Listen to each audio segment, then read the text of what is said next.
It's a peculiar kind of loneliness, the one you find in a room buzzing with conversation. Your heart doesn't just beat, it sends out a distress signal. A simple hello can feel like stepping onto a stage you never auditioned for. If you've ever prayed to become invisible in plain sight, you understand this. This isn't just shyness. It's a deep, systemic alarm that rings at the prospect of connection. It's the fear not of people, but of the version of you they might construct in their minds. Psychologically, it's an intense dread of being negatively assessed.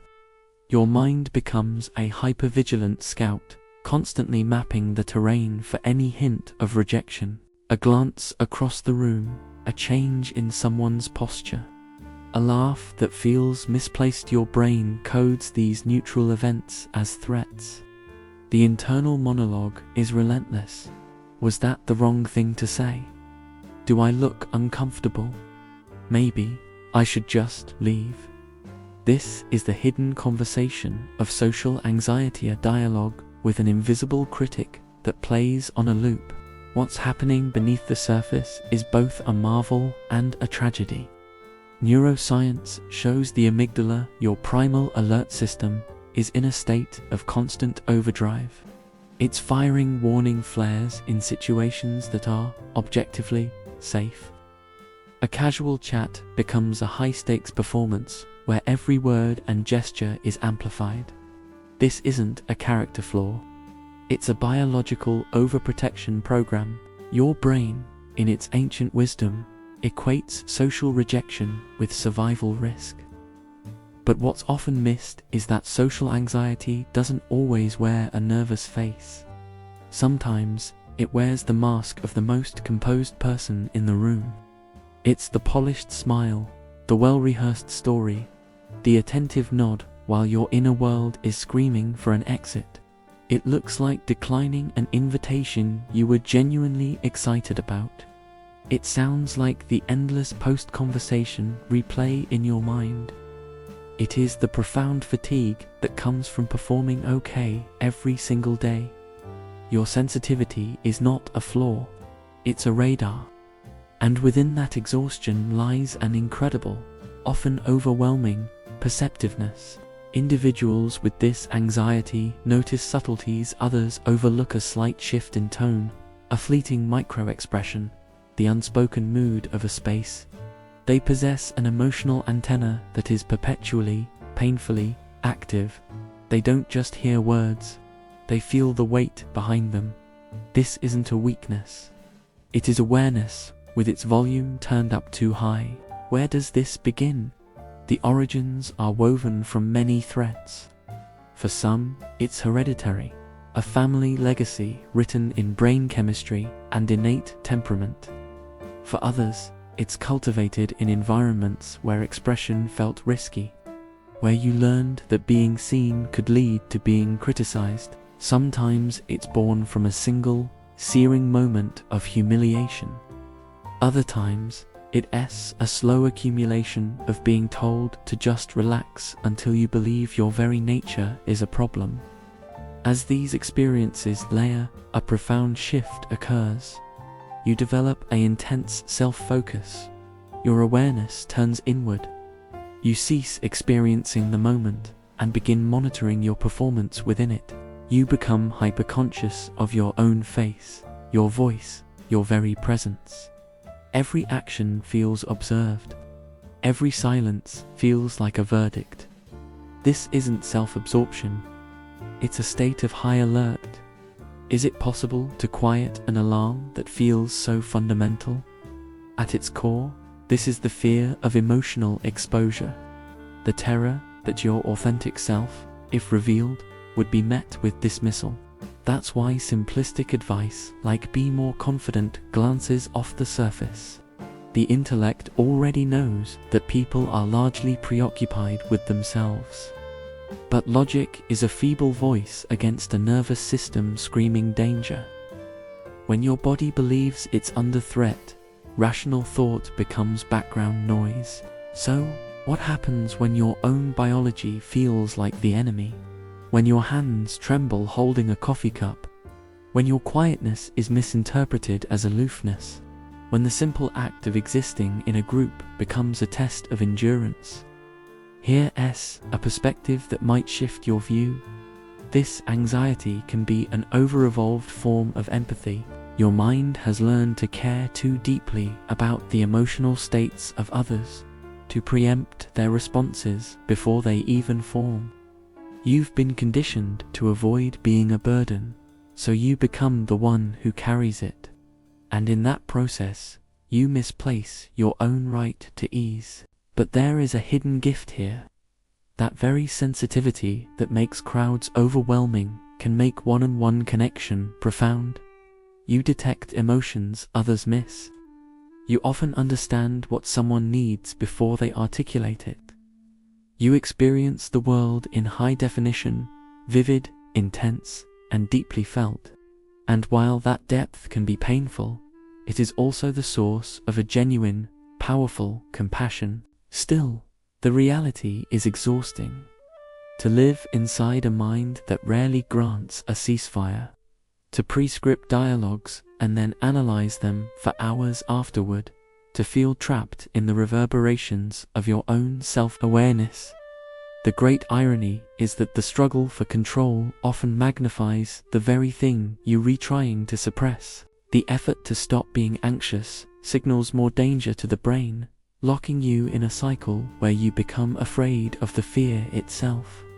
This is the paradox of control. The tighter you grip, the more it slips away. This is why commanding yourself to calm down is often futile. The path forward isn't about domination. It's about understanding. It's about learning to observe the physical sensations, the racing pulse, the clammy skin, the spiral of thoughts, and to reframe them. This is my body's misguided attempt to shield me, not a betrayal. Therapeutic strategies, such as exposure therapy or cognitive behavioral techniques, don't aim to erase fear. They work to rewire the brain's associations. Through gradual, manageable steps, you teach your system that social encounters are not perilous, that your value is not contingent on a flawless performance, that a quiet moment isn't necessarily rejection, and a stumble in speech isn't a failure. The goal isn't a life without fear, but a life where fear doesn't hold your identity hostage. What if the key wasn't fighting yourself, but understanding yourself? What makes this experience so poignant is how it reflects a universal human longing, the need to belong. Every nervous heartbeat, every hesitant word, every overanalyzed glance points back to one fundamental truth. You desire connection, and it's the cruel twist of this anxiety that it makes the very thing you crave so difficult to attain. Therefore, moving beyond it isn't merely a psychological process. It's almost a spiritual one. To heal, you must learn to allow yourself to be seen fully, imperfectly, and without seeking permission. You have to risk being misunderstood to have any chance of being truly understood. Courage is not the absence of fear, but the decision to speak anyway. See, this is not just an anxiety disorder, it is a disorder of self-perception. Somewhere along the line, the mirror reflecting who you are and how you believe others see you became warped. You started to feel that your worth was a function of external approval, that your existence needed constant justification, that you should never take up too much space, and so you contracted. You spoke less, you made yourself smaller, until one day you awoke inside a life that felt 2 sizes too small for your spirit. But here is what is truly extraordinary. Every person navigating this path reaches a turning point, perhaps a quiet moment of clarity, perhaps a sudden surge of weariness, when the pain of hiding becomes greater than the fear of being seen. That is the moment transformation truly begins. Not through brute force or by pretending to be someone you're not, but through a gentle, consistent practice of self-compassion. The reality is, the most self-assured people aren't devoid of fear. They have simply made peace with its presence. They carry it with them, but they no longer allow it to steer. If this is your struggle, please know this: your anxiety does not mean you are broken. It means you are acutely aware. It means you are human. And that very awareness, as agonizing as it can be, has the potential to become your most profound teacher. Because when you start to comprehend the landscape of your own mind, you also begin to reclaim it. You start to notice that the external world is not as critical as your inner voice claims, that people are far less focused on you than you imagine, that a silence can be comfortable, not condemning, and that the quiet, trembling voice you've been so careful to hide might be the exact thing someone else needs to hear. There is a certain, quiet heroism in this daily existence. For even though it may not look dramatic from the outside, it is a continuous act of valor. Every time you enter a social space, every time you voice an opinion, even when your throat constricts, every time you choose to remain present despite the internal drumbeat of your heart, that is bravery in its most authentic form. The world often applauds loud, extroverted confidence, but it frequently overlooks the profound strength in silent perseverance. In many ways, people with social anxiety are among the most insightful observers you'll ever encounter. They have spent a lifetime studying, watching how people interact, how emotions flow and change. They understand human nature not from theory, but from a place of necessary, deep observation. They've dissected every nuance of social exchange, not for intellectual curiosity, but as a survival mechanism, and in doing so, they have accumulated a unique wisdom about the human condition. But this profound awareness can also become a prison. When you are perpetually interpreting the room, you forget to simply be in the room. You become an analyst of feeling rather than a person having one. You invest so much energy in managing how you are perceived that you lose connection with who you actually are. This is why healing is not just about diminishing fear. It's about unearthing your natural self from beneath the fortress of self-protection.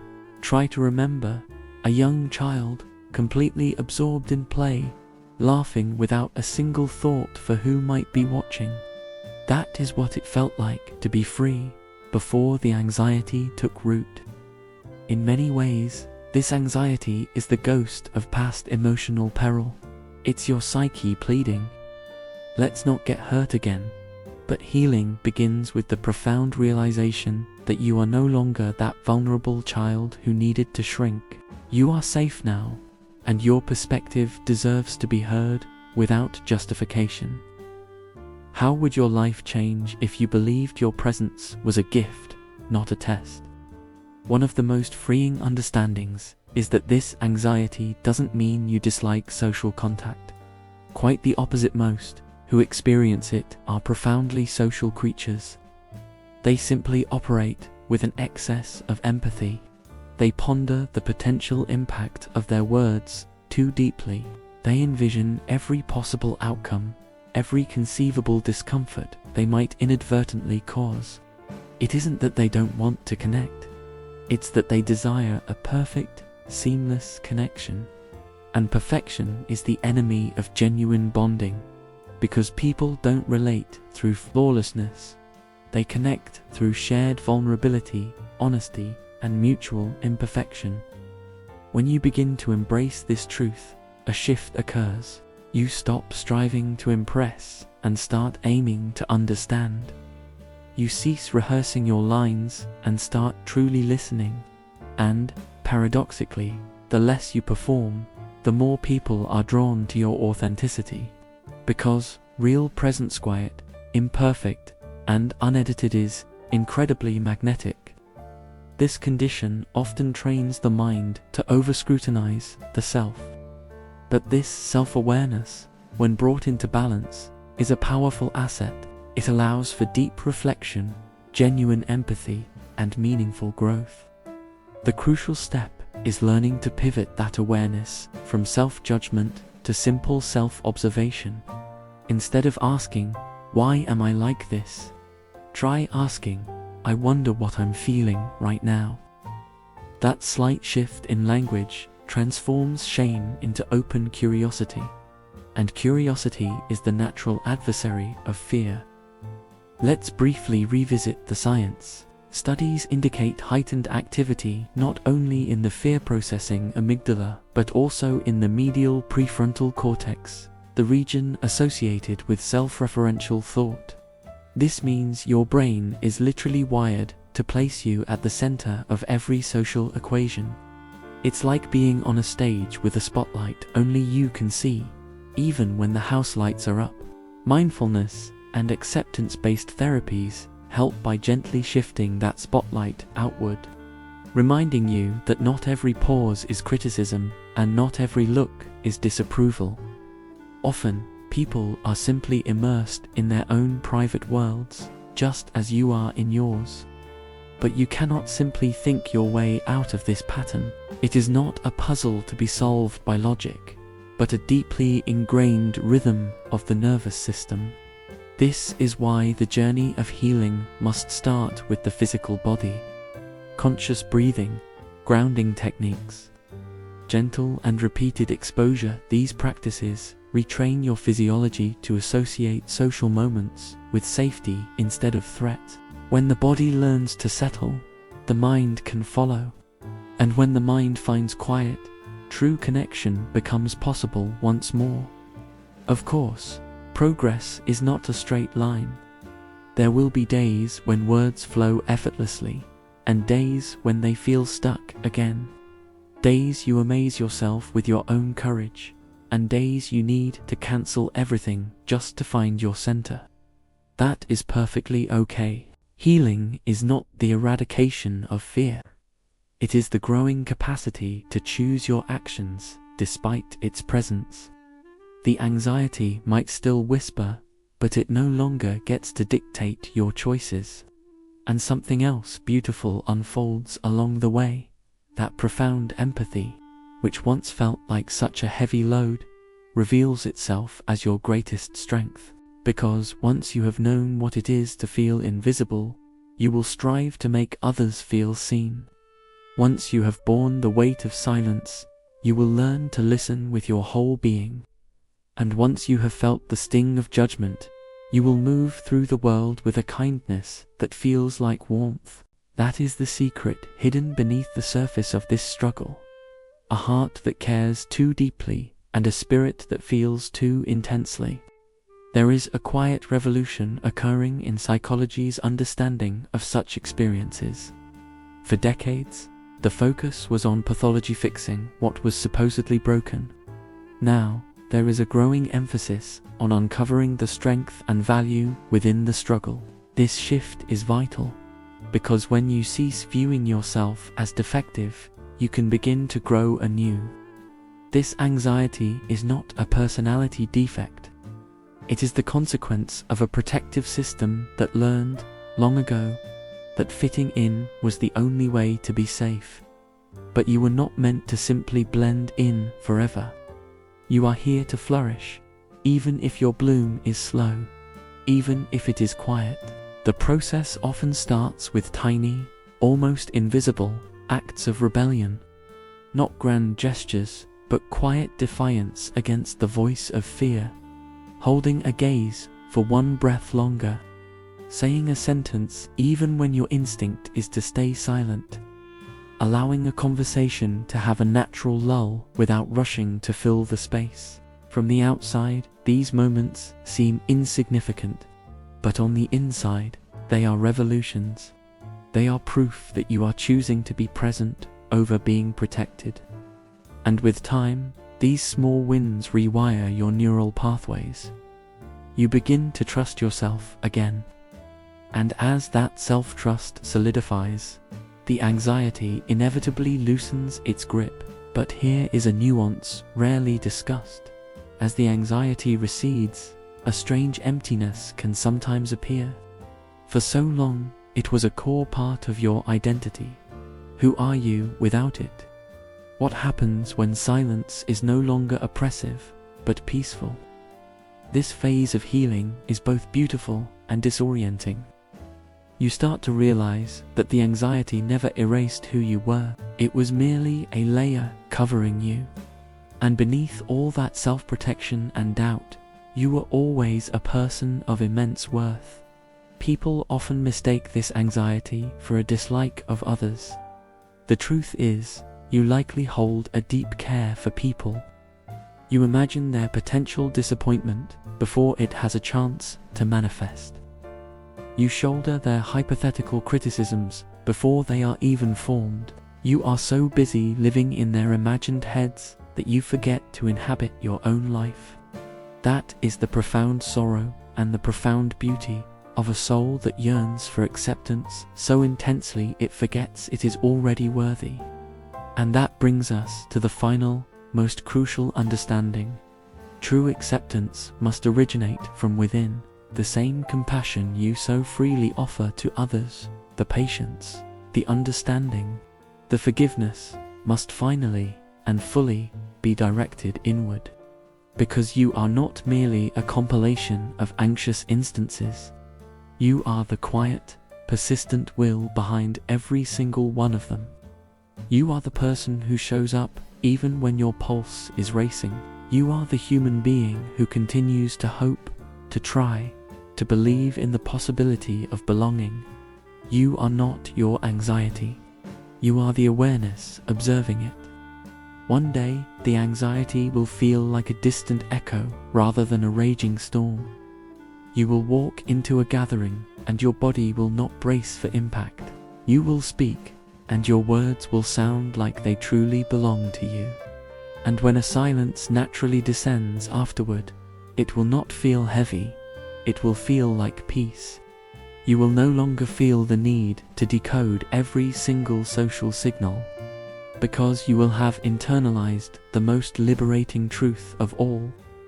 You were never being judged as harshly as you judged yourself, and perhaps, in that realization, you will finally reclaim a feeling that social anxiety stole from you long ago, a sense of ease. The ease of being seen without feeling the need to perform. The ease of existing without a constant, internal apology. The ease of knowing, in your bones, that your worth was never something you had to prove, only something you needed to remember. So, if you are hearing this now, take a full, deep breath. You have been fighting a private war that few could see. But you are still here, you are still trying, you are still learning to use your voice, even when it wavers. And that is what makes you extraordinary, because courage does not always roar. Sometimes, it is the quiet, determined whisper that says, "I will try again tomorrow." And sometimes, that whisper is powerful enough to change everything.